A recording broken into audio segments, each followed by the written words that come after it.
2022년 새해가 시작됐습니다. 작년 한 해 제약 바이오 업계의 실적은 나쁘지 않았지만 전반적으로 주요 상장 종목들의 주가는 하락세를 면치 못했습니다. 평균 10곳 중 8곳의 주가가 1년 전보다 하락한 상태로 2021년 장을 마감한 것입니다. KRX 헬스케어 지수를 구성하는 주요 제약 바이오 기업 86곳 중 15곳의 주가는 절반 이하로 떨어졌습니다. 한국거래소에 따르면 86곳 중 72곳의 주가는 작년 말보다 하락한 것으로 나타났는데요. 지난해보다 주가가 상승한 업체는 10곳 중 2곳에도 못 미칠 정도로 전체적으로 하락세가 두드러졌습니다. 86곳의 총 시가총액은 1년 새 26% 넘게 줄었습니다. 주요 제약 바이오 기업들의 주가가 평균적으로 그만큼 떨어졌다는 얘기인데요. 그 이유는 뭘까요?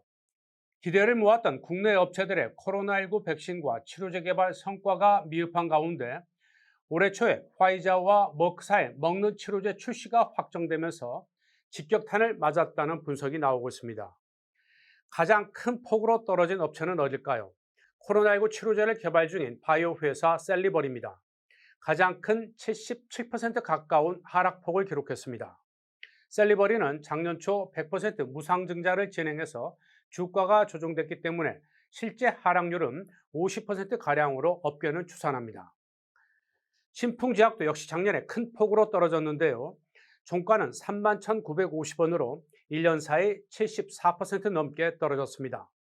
말라리아 치료제 피라맥스를 코로나 치료제로 개발하고 있는데요. 임 3상 결과가 좋지 않을 경우 추가 폭락이 예상됩니다.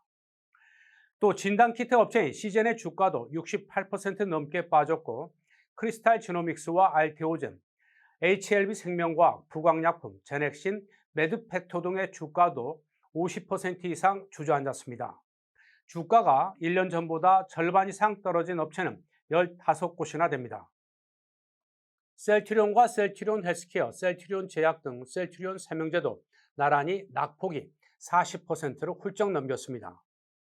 이와는 대조적으로 오스템 임플란트를 비롯해 일동제약과 바텍, 에스티팜, 메지온, 클래시스, NK맥스 등 14곳은 주가가 상승세를 나타냈습니다.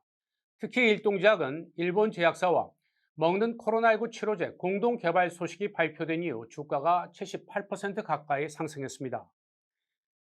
한편 국내 1위 임플란트 업체인 오스템 임플란트는 2021년 종가 기준 전년 대비 180%나 올랐습니다. 하지만 새해 거래 시작일부터 거래 정지라는 된소리를 맞았는데요. 오스템 임플란트 자금관리 직원이 1,880억 원에 육박하는 자금을 횡령한 사실이 드러났기 때문입니다. 이 금액은 회사 자기 자본의 91%에 해당하는 거액입니다. 증권가에서는 상장 폐지 가능성까지 거론되고 있다고 하는데요. 그 귀추가 주목됩니다. 여러분 고맙습니다.